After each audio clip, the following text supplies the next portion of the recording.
Hello listeners, and welcome back to another hot stint of Barter in the Booth. This episode recounts a solo bikepacking trip I took through the south of Kumamoto and the north of Kagoshima in Golden Week, May 2021. It's called I Face South.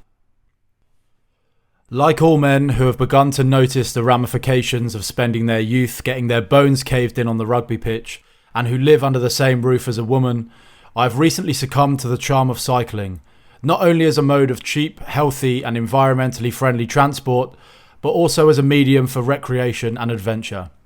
For some time, I had fantasized about marrying my day-to-day pedaling with my love of Mother Nature's challenging embrace.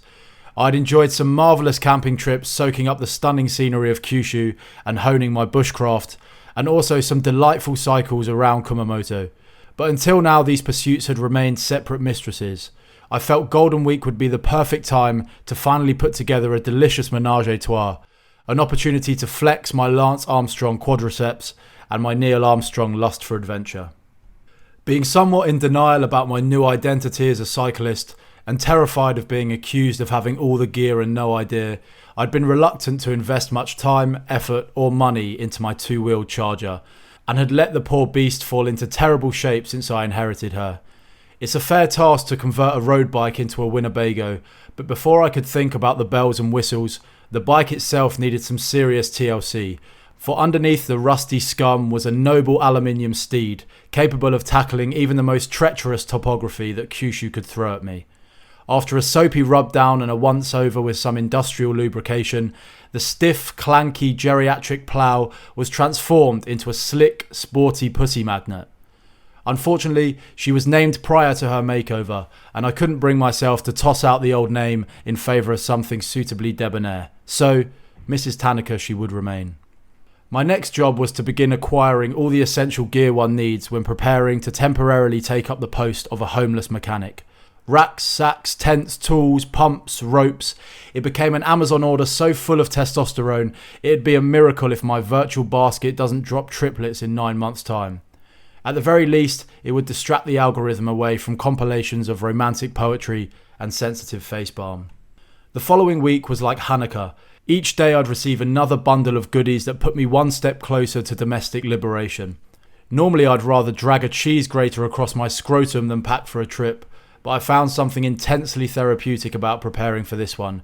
Constructing the racks and affixing the various knickknacks to Mrs. Tanaka, organising and storing my box-fresh equipment for optimum efficiency, surveying meteorological and topographical reports for maximum preparedness. I can't imagine more planning went into the invasion of Normandy. By the eve of my excursion, I was in possession of a seriously capable vehicle. I dared the universe to give me an obstacle, for I had the Allen key to remedy storm or starvation, burst tyres or tiredness, brake pads or blisters. I was overcome with excitement, but also had a strange foreboding that accompanies sudden boundless freedom. Suddenly, I had the keys to the island, and the only limit to how far I could go and how great my experience could be was my own grit. Like when you stand on a tall bridge or a railway platform and there's that tiny voice that never fails to remind you that you could take that ultimate step. The same voice reminded me that technically I could leave and not come back. At around 4 a.m. on the morning I was due to set out on, I was dick-slapped awake by retina-piercing lightning and thunder that threatened to cave the windows in. I find meteorology presumptuous and up its own arse, but in the run-up to this trip, I'd been glued to the weather forecast. Despite overwhelming evidence to the contrary, I stubbornly assured myself that the elements on that first morning would be negotiable. I'd cycled to and from work for the past week in perfect conditions, and I couldn't fathom that such an injustice could befall a man who'd spent several £100s on lycra and obnoxious sunglasses. It was due to clear up by the afternoon, but I'd been chomping at the bit to get out ever since I hatched this scheme, and the longer I waited, the more the harsh reality of what I was about to embark on began to overpower the blind romanticism of it. I had a rough idea for a route, but no real gauge of how much ground I could sustainably cover in a day, so the thought of missing out on a whole morning's pedalling was quite deflating. Thankfully, I could set out just after 9, losing only a couple of hours of daylight. The first stage of my journey would be a necessary slog from the north of the city to the south, before breaking out into the countryside. My gloats of D-Day-esque preparedness came crashing down within about 200 yards of my departure, since I assume in the run-up to the 6th of June, the Royal Navy at least went to the effort of testing a few of their vessels. My test drive of a fully kitted out Mrs. Tanaka consisted of a cruise round the block, before quickly returning home to fiddle with my multi-tool and bask in my own manliness. Considering I was planning on redlining her through the mountains of Kyushu for 12 hours a day, a more rigorous trial to at least the supermarket and back would have been more suitable. I was already aware that a slight difference in design between my rack and side bags meant that they could not be secured to their full potential, but it wasn't until I'd hit the milestone of a new postcode that I realised this would manifest itself in the bags scraping and clanking against the spokes with every revolution of the back wheel. This was not sustainable mechanically or for my desire to not have a mental breakdown and pedal off a bridge. Pulling over to do maintenance while still in view of my apartment was pretty demoralising.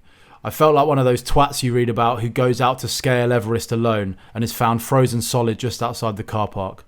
But after 10 minutes of cleverly utilising some ropes and straps and berating Mrs. Tanaka with some quite violent imagery, I was able to achieve Tesla levels of silence. I truly believe that inheriting a fault-prone bike is equal to the finest of engineering degrees. My limited time tinkering with Mrs. Tanaka had completely reshaped my mind and problem-solving abilities. I used to look at machines as if they were essentially magic, but now relish the opportunity to pause and unpack how something is working. I mean, I've sprayed some oil on a chain and assembled a flat-pack bike rack. I'm not exactly Isambard Kingdom Brunel, but in that moment, I certainly felt like it. The ride between Kumamoto and Yatsushiro was a bit tedious. Although I was out of the city, the route still consisted of busy main roads with little scenery worth looking up for. I briefly feared that maybe the whole trip would be like this, since it's only main roads that link the sporadic towns and cities of Kyushu. But eventually I stopped smelling diesel and started smelling pig shit, so I knew I was on the right track. It reminded me of Suffolk in a reassuring way. After about 4 hours of uninspired pedalling, things really opened up. I tipped my cap to the noise, traffic and concrete and bid it adieu. Coming into Yatsushiro, I was accosted by a man in overalls driving a truck. He stalked alongside me, yelling something from his window. Anyone who's ever cycled will know too well that you spend a large part of your time dealing with incompetent drivers. This turns you into something of a cynic on the road, so I immediately assumed I was receiving an earful from some impatient smoothbrain. But nothing could have been further from the truth. As I slammed on my brakes cantankerously, I realised his intentions were hospitable. He was asking where I was from and what my journey entailed. He wished me good luck before tossing me a can of coffee and vitamin C enriched energy drink. It was about lunchtime and I'd started to flag, so an interaction like that did a great deal to lift my spirits. For those visiting Japan, the friendliness and hospitality will be nothing like you've experienced anywhere else in the world. It's the gateway to most people's infatuation with the country and was certainly a dominating factor in my decision to move here. But that seemingly faultless characteristic becomes a little more complicated the longer you stay and the more you integrate into society. You begin to realise that an attitude that at first can seem flattering stems from ideas of novelty and otherness. This is easy to navigate as a tourist and, if anything, makes for a richer travel experience. But once Japan becomes your home, you begin to understand how this view of outsiders feeds into a darker side of discrimination against those that don't fit the ethnic and cultural homogeny. It can become difficult to distinguish genuine friendliness and intrigue from superficial gawping and fetishization. Of course, these attitudes towards minorities exist everywhere in the world.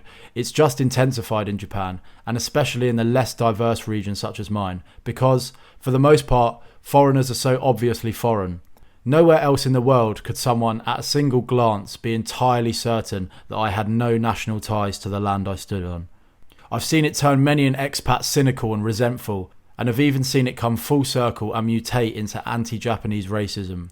I too have experienced countless infuriating interactions, ranging from innocent but pig-headed ignorance to outright, we don't take foreigners here.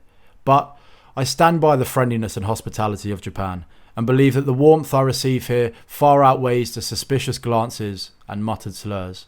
This rugged old gentleman driving between jobs in the arse end of nowhere was not flexing for his Instagram or enacting deep-rooted racial superiority. He saw another human on an adventure who needed encouragement and caffeine, and obliged out of the goodness of his heart. The ride between Yatsushiro and Ashikita was spectacular.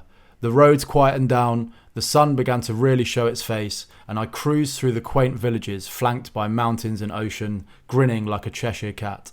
This is why I was here. Going into the mountains was a different story. It's hard to appreciate your surroundings when you're shifting 200 kilos of man and luggage up a vertical incline, especially when you don't know if said incline will last 100 yards or 10 miles. My quads felt like they could snap in 8 different places. Then, to make matters worse, I encountered the dark abyss of a tunnel. I had no business being halfway up a mountain on a bicycle, and accommodating for clueless foreign twats with spunk for brains must have missed the civil engineer's brief. The tunnel was pitch black, and the lights on my bike were about as bright as Joey Essex. As I rode through, I faced a dilemma. Proceed like the clappers in the hope of clearing the tunnel before I crossed paths with any bigger machines than mine, but risk clattering into an invisible post, manhole, cone, or any other obstruction and condemning myself to death by truck on head, or proceeding with caution and hoping that any fellow tunnel dwellers don't skimp on the carrots. In the end, I was forced into option 2. About halfway through, I heard the sound of something with an engine the size of Enfield approaching from the rear. I clung to the wall of the tunnel like Rod Stewart clings to his youth and wished with every ounce of my being to not be turned into Steak Diane. The lorry trundled past, leaving reassuring space between us, and a little urine escaped my urethra. I emerged from the tunnel and exhaled for the next 6 miles. A roadside rest area provided an ideal place for a momentary collapse. I reflected on the last few hours like a Vietnam vet, feeling like I'd been tossed into the deep end on my first afternoon. Little did I know I was ankle deep in the kiddie pool, shouting to the lifeguard about drowning.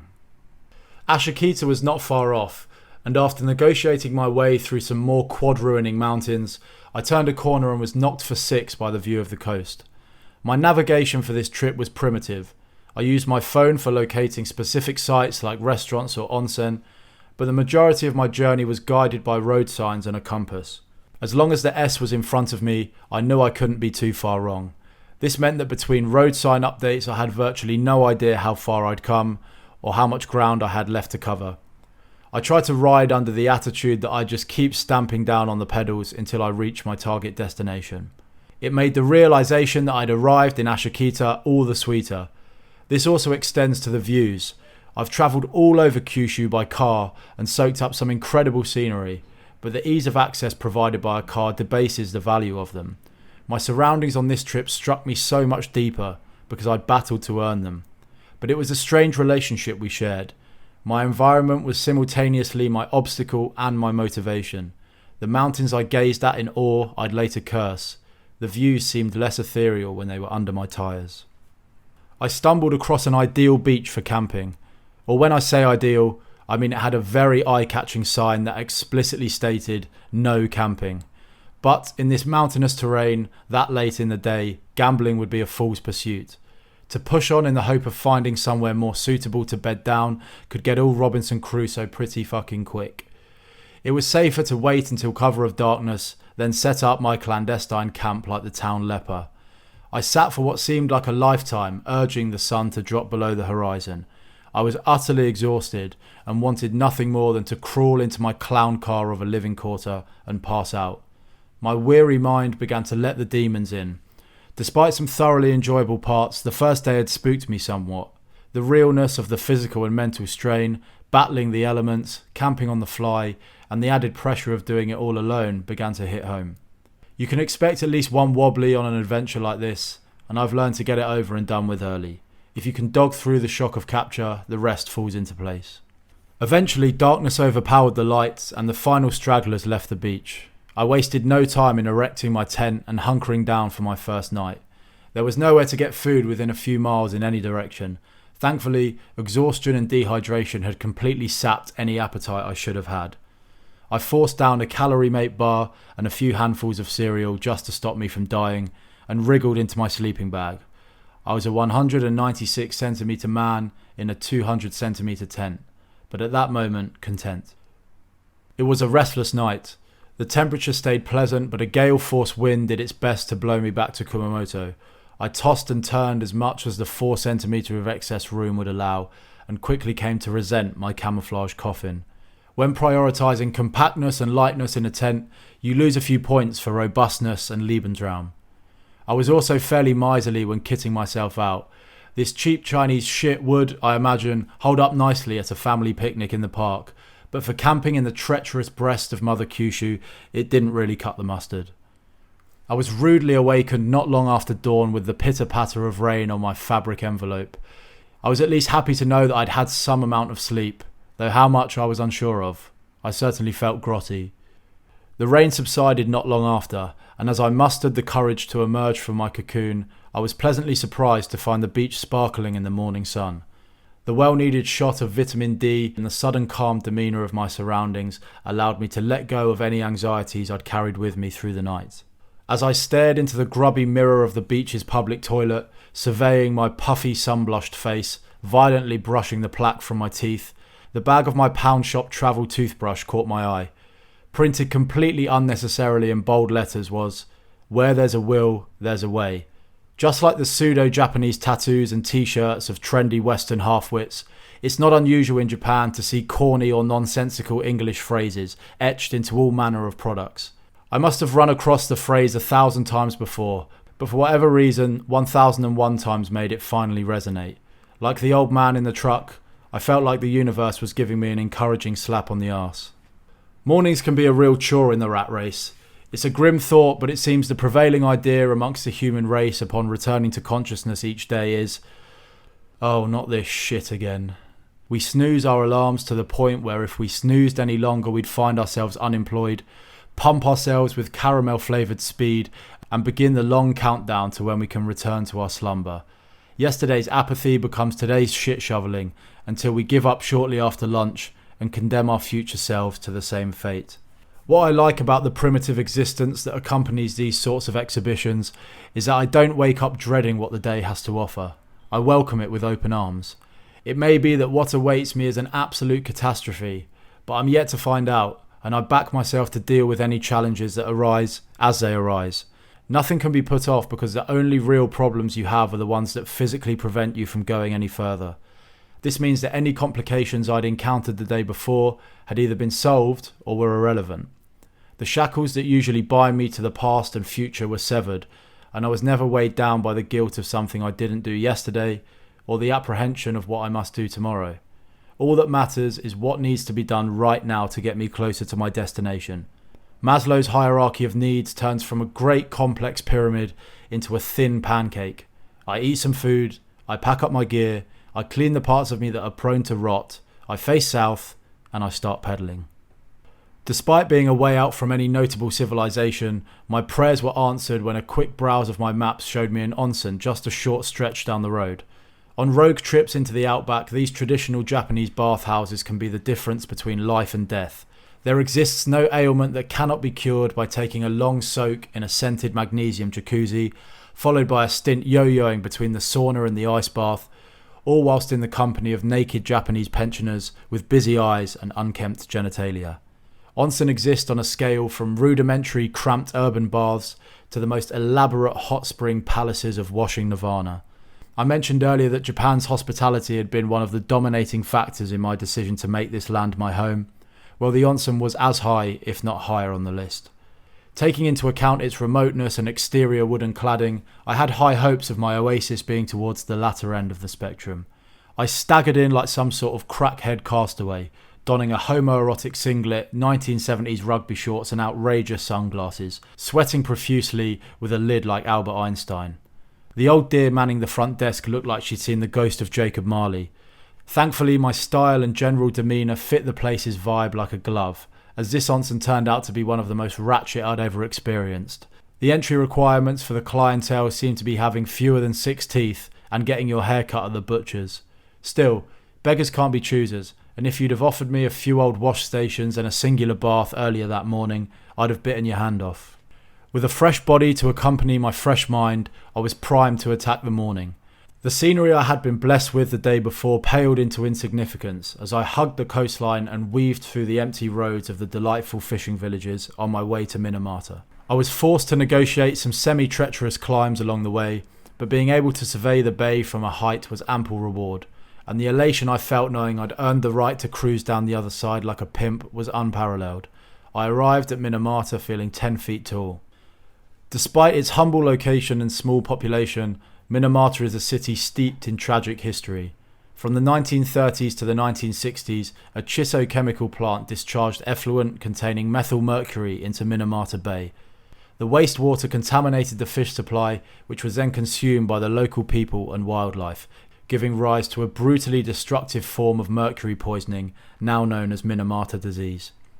Chiso did everything in its power to obstruct and undermine research that implicated their factory as the source of the disease, all the while extending their pollution to nearby waters.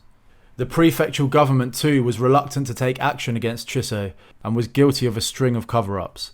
It took over a decade of protests and campaigns from unions of local fishermen, alliances of victims, and even the United Nations before Chiso ceased their use of mercury and the government officially acknowledged the true cause of Minamata disease.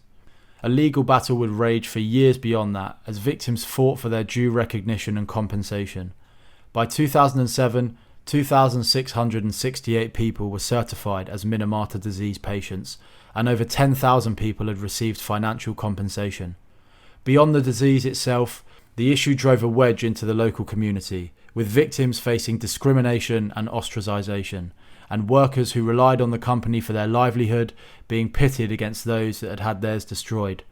Congenital patients still live with the pain of Minamata disease, often isolated from the local community. Justice has been far from served in the city. My limited knowledge of Minamata's complex history was not at the forefront of my mind as I trawled through its streets in search of my first nourishing meal, but it had a ghostly air to it. In the city centre, few people walked the streets, and businesses were sporadic and understated. I ended up settling on a Gusto for lunch, a cheap and cheerful diner where no one would judge me for looking like one of the village people. I perused the menu tablet for about 6 seconds before settling on the delightfully sounding steak bigger than plate, followed by a couple of desserts. I hadn't consistently expelled this many calories since I was 16, and I was not going to let this rare opportunity to be a guilt-free pig pass me by. The post-lunch shift is always a killer. Any energy I'd gained from my hearty meal was overpowered by a burning desire for a cup of tea and a lie down. I knew the journey to Issa would be a slog. I had a lot of unknown ground to cover and was deviating from the coast for the first time. I prayed that Mother Kyushu would show me mercy in her voluptuousness, but deep down I knew it was about to get alpine. It would turn out to be a tale of two halves. The initial stage provided some of the most breathtaking scenery I've seen anywhere in the world. I'm talking Attenborough levels of unadulterated natural perfection. As I glided along the crisp, wide, empty road, I felt like I was weaving through the valleys of Switzerland, the only man left on earth. I'd achieved ultimate zen and I did not deserve it. I couldn't help but continue to have a chip on my shoulder. Seeing views from a car compared to a bike is like comparing the aquarium to freediving. I could feel the sun on my face, I could hear the wind in the trees, I could taste the air. The smoothness of the terrain allowed me to fully absorb the flawlessness of my surroundings, but also prompted suspicion. I couldn't believe I was able to bask upon so many mountains without being expected to scale one. My paranoia was well founded, and when it came home to roost it was brutal. Mile after mile of relentless incline, I begged and pleaded for a plateau, but the mountains would never acquiesce. It was like the Somme, battling for every inch of progress. The terrain seemed to defy every principle of physics and geography and left me questioning my desire to come inland. The lack of sleep began to distort my physical and mental capabilities, so much so that I took some flattish boulders at the side of the road as a sign from the Almighty and collapsed into a power nap. It provided me with a small recharge, but no amount of sleep was going to make the road any flatter or my destination any closer. I hauled my freight train of a bike forward inch by inch for what seemed like a lifetime. The dungeon of my brain reminded me that if I was suddenly struck down by some major mechanical fault or debilitating injury, I'd be food for the crows. I was God knows how far from civilization, somewhere up in the heavens with no phone signal. At least the vending machines assured that I wouldn't die of thirst. The stereotype of Japan having vending machines everywhere is one of the few that I will wholly attest to. I was always carrying emergency water, but I've lost count of how many times I've been flagging through the hills with not even a road sign or farmhouse in sight and been rescued by the sugary hydration of a Spartan vending machine. One day, I'd like to try and find out where the most remote vending machine in Japan is and venture to suckle from its teat. When I finally hit the summit, "Welcome to Kagoshima" read the sign, and the road ahead declined sharply for as far as the eye could see. I made no delays in dragging myself over the crest and into a freewheel. I terrified myself with my speed. If I'd have hit a patch of gravel or wet mud, I'd have ended up wrapped around a palm tree in Bangkok. There really is no middle ground when cycling Kyushu. You spend an hour burning the fat from your soul to advance a few kilometers, then cover the rest of the ground in 3 minutes. Cruising downhill felt so good, not just because it was a welcome break, but because I knew I'd fought for every second of that gratification. The remaining stretch into Issa was a breeze, and I arrived with ample sunlight at my disposal. Thankfully, Japan has a fairly lax attitude towards camping, so you can pretty much pitch a tent on any public land and encounter minor resistance. Me and a few pals were once accosted by the law while camping on a beach in Miyazaki, but this was at the height of the corona hysteria. They were surprisingly friendly, and their complaint boiled down to, "We'd rather you not be here right now, but there's not a lot we can do to stop you. Please just extinguish that wicker man of a fire you've built before we have 10,000 Rohirrim in the car park." With just my bike and sheath of a tent, I was unlikely to attract too much attention. And even if I did, props to the random Japanese citizen who was going to confront the 6'5" scraggly lunatic eating cereal with his hands. I surveyed the map of Issa and zeroed in on a riverside park.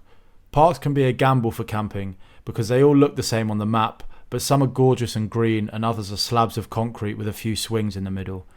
I was reluctant to travel any distance to have my hopes crushed by the latter. Thankfully, my first choice turned out to be a doozy. Remote, tranquil, quiet. I sat and watched the sun go down behind the mountains and went to bed a different man to the previous night. I didn't feel like a feckless chancer flapping to keep my head above water.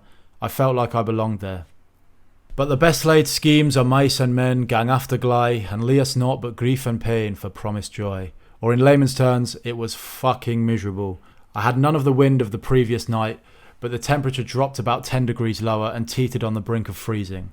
The Cranrock mist penetrated my tent and sleeping bag, leaving everything soggy and intensifying the cold past the point of avoidance.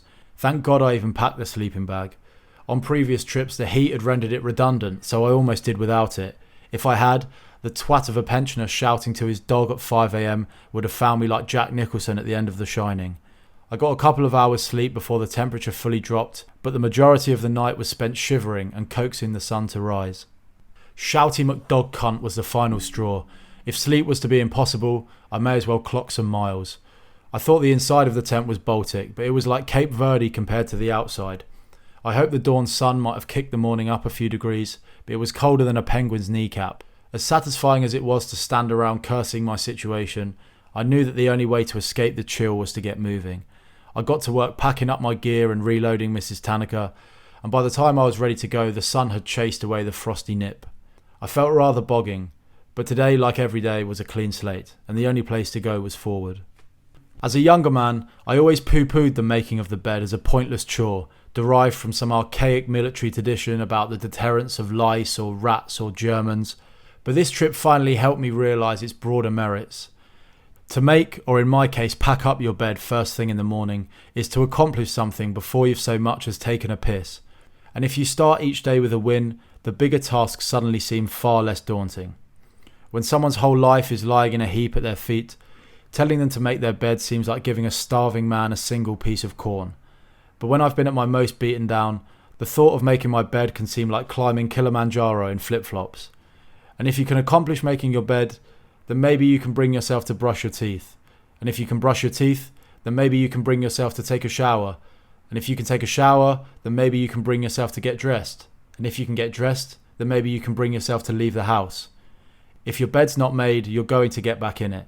But if you seal off that option of retreat, your only choice is progress. And for those at their lowest point, the progression from lying in a bed to sitting on a sofa can be the difference between life and death. Before I set off, I scanned my map for nearby onsen, where I could warm my bones to the mammalian level to which I've grown accustomed. But they were all inconveniently placed or not open for a while. My time would be better spent gaining ground on Hitoyoshi, a far more happening city where I would be spoilt for soapy choice. I'd like to take this opportunity to apologise to any weak-stomached people who came within nasal range of me on that morning, but the pong of progress is a necessary byproduct of my labour. Once again, I was diving headfirst into the unknown, but my early rise meant I had time on my side. I aimed to hit Hitoyoshi by midday, then spend the afternoon looping back up towards Yatsushiro. My ignorance of the elevation on each stage of my journey meant my timekeeping was something of a swing and hope affair. A 30-kilometre road could take me 2 hours or 6 to tackle, depending on how tectonically active the plates beneath me had been. I felt like I'd shaken off my tiredness, but the road wasted no time in getting vertical, and it wasn't long before I ploughed into a wall made from 48 hours of fatigue. It was a bleak sight, battling with all my might to progress 100 yards, then collapsing onto the verge, battling for 100 yards, then collapsing. This went on for some time before the desperation took over. It sickens me to admit this, but for a mile or so I pushed my bike as I marched alongside it. I felt like I'd bottled out of a roller coaster and was being forced to walk back past a queue of judgmental, sniggering faces. Neither method of travel was sustainable, and for the first time I seriously questioned whether I could muster the strength to conquer this route. I knew I was still embarrassingly low and had hardly put a dent in the distance. But just as events were at their most futile, a miracle occurred from an unlikely source. I encountered a 6-kilometre long tunnel. As I'd established on my first day, tunnels are terrifying, but it was the only way forward and a welcome relief from the unyielding heat and wretched incline. A sunny day is an almighty blessing when cruising through the forgiving terrain of the picturesque valleys and coastline, but when you're battling up a mountain, it's like adding 50 kilos to your pack and getting punched in the bollocks every 10 yards. The combination of my tiredness, desperation, and the concentration required to cycle on a metre-wide pavement in the pitch black or fall under a lorry meant I neglected to consider the implications this tunnel had for my journey. In the tunnel, especially one this long, everything sounds like a jumbo jet. Over and over again, I'd hear the distant rumblings of an engine. For what seems like an eternity, the approaching rumble swells into a deafening roar as I awaited the monstrous mechanical beast to arrive and crack the ground under my tyres, only to be passed by an 800-kilogram K-car with a lawnmower engine. That level of constant stress is usually reserved exclusively for fighter pilots, and upon emerging unscathed, I expected to be immediately inducted into the SAS. In the lulls between near-death experiences, my mashed potato brain had begun to piece together the jigsaw, that if I was travelling across flat ground, through the guts of the mountains, for this distance, then surely I must be diverting past miles of incline. I was proved right. The moment I was back in the open air, I rolled into a steep and endless downhill cruise that carried me to Hitoyoshi's doorstep, and the onsen I'd picked out for my midday soak. Just an hour or so earlier, I'd faced the prospect of complete humiliating failure. Now I was in Hitoyoshi, and it wasn't even lunchtime. On my approach, I passed the spoils of the recent Kyushu floods that left entire areas of Hitoyoshi underwater, destroyed tens of thousands of homes, tore through local infrastructure, and claimed the lives of 77 people. It was a cruel reminder of the price that is so often paid for Japan's stunning natural beauty. The exact forces that build her mountain cathedrals, heat her springs, and nourish her flowers can reduce them to rubble on a whim. We talk of Japan's safety and beauty, but forget that this island perpetually exists on the precipice of destruction. Every few years another area is struck by a catastrophic natural disaster, and lives are destroyed beyond repair. My own city of Kumamoto is still repairing itself physically, culturally, and emotionally from an earthquake it suffered in 2016. But in the case of all disasters, the flooding of Hitoyoshi brought out the character of the local community, and the response I saw from the people and organisations around me restored my faith in the stoicism and generosity of humanity. The constant threat of destruction can be crippling or liberating. We can live in fear, or we can live fearlessly, because nothing is guaranteed, even in the cotton wool bubble of Japan. My second onsen was a far more bourgeois operation than my first. I stood in its charming garden gazing at the surrounding mountains, my tackle gently swaying in the breeze. I had washed and soaked and was now allowing the midday sun to do my towel's work.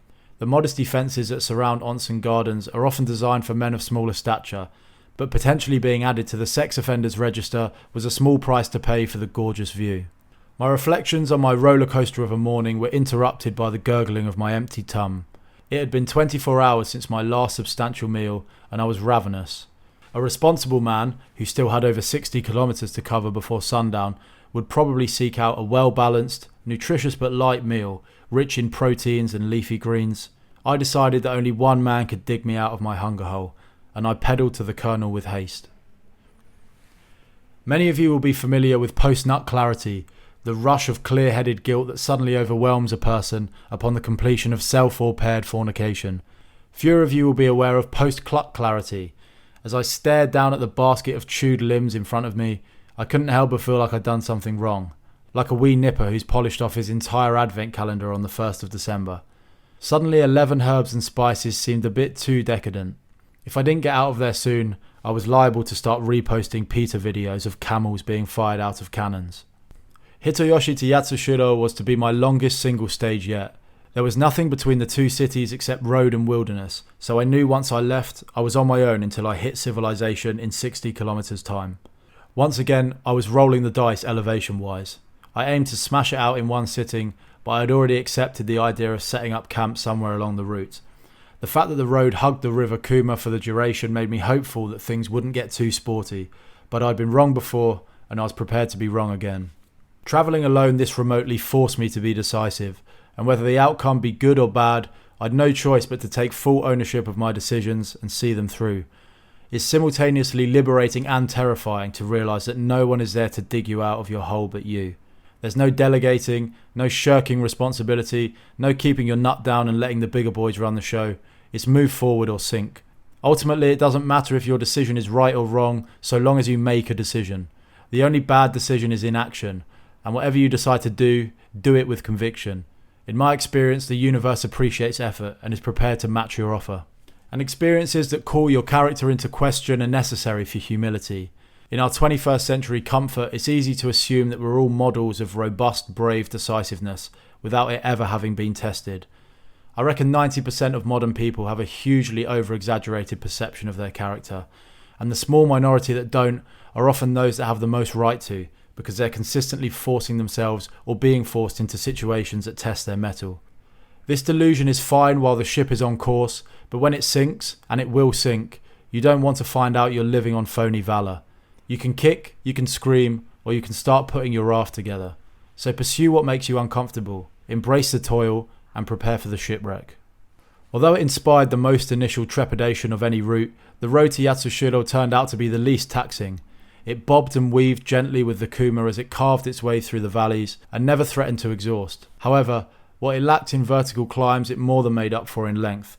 It went on longer than a fucking Leonard Cohen song, and towards the end risked becoming a chore.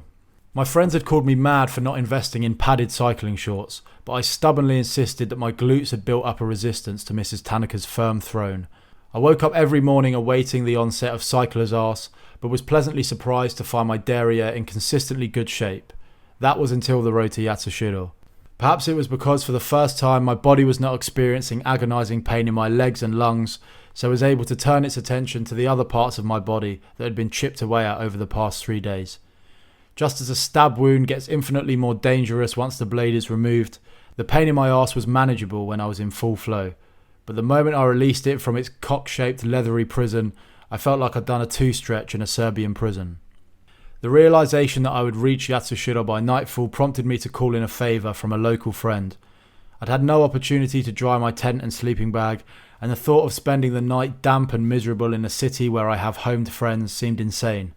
The offer of comfortable lodgings kept me trundling along through the tedium, and after around 5 hours of riverside pedalling and anal bruising, I was back on semi-familiar earth. I collapsed in a gorgeous park on the outskirts of the city and watched the sun go down behind the mountains. It struck me that since tomorrow's home stretch would be across pre-conquered ground, the days of uncertain toil were behind me. I didn't like to tempt fate. I was still far away from home that a snap chain or faulty gear would be disastrous, but it wouldn't be enough to condemn me to a lifetime among the tree people of the Kagoshima mountains. I basked in the feeling of quiet accomplishment and achy limbs. A girl on a nearby bench did a photo shoot with a guitar, whilst clumsily grinding out some chords that would make John Lydon cringe, and the word twat barely even crossed my mind. For tonight, I would lounge like a king in the brutalist haven of a Japanese jutaku. Roughing it gives you a wholesome appreciation for the most basic pleasures in life, and allows you to take stock of just how lucky we are to live in the comfort we do, and just how unfounded most people's whinging is.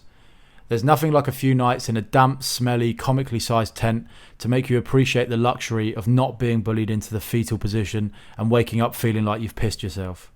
I may wish to sleep in the fetal position and piss myself, but I want that to be my decision. As a vertically endowed man, you'd be surprised how seldom I can be accommodated at my most horizontal. Whether it be footboards or sofa arms or space invading girlfriends, I'm always having to compromise the angle of my comfort, so an opportunity to be fully reclined cannot be taken lightly. Like a firm hook to the jaw, something about hitting 180 degrees just hits my shutdown button, and before I could conjure a single thought, I was drowning in REM slumber. Coming into the city the following morning made me sick with dread. My senses faced a barrage of abuse for which they were not prepared. The mountains were replaced by charmless concrete towers, the sound of the birds became the rumble of vehicular progress, and the crisp, vitalising air that had fueled my journey now offended my nostrils and corroded my lungs. I'd become desensitised to the intensity of metropolitan living, and to suddenly be sitting in a traffic jam surrounded by salarymen and Starbucks was a real drain on my replenished serotonin. In the blink of an eye, I'd seen more people, vehicles and buildings than I'd seen on my entire journey. I'm a rigorous defender of human civilization, but within minutes I was yearning for the asteroid that would press the reset button. I casted my mind back to the settlements I'd passed through over the past 4 days. A dying art of big families in big houses, fed by the land, washed by the rivers, fueled by the woods, raised by the earth. A life not without toil, not without tragedy, but where robust human spirit still reigns supreme. I knew within the hour I'd be getting Big Macs and caramel frappuccinos delivered to my door by some sweaty adolescent, but since my return I've desperately clung on to a shred of that ancestral resilience I was able to reconnect with on this adventure. Weathering hardship is what we're built to do. It's the only reason we've made it this far, and we owe it to ourselves and those around us to tap into that inherent gift of courage as an antidote to the inherent pain of existence. Like cycling the mountains, the terrain will only help you on the way down, so keep stamping those fucking pedals and wear cushioned shorts.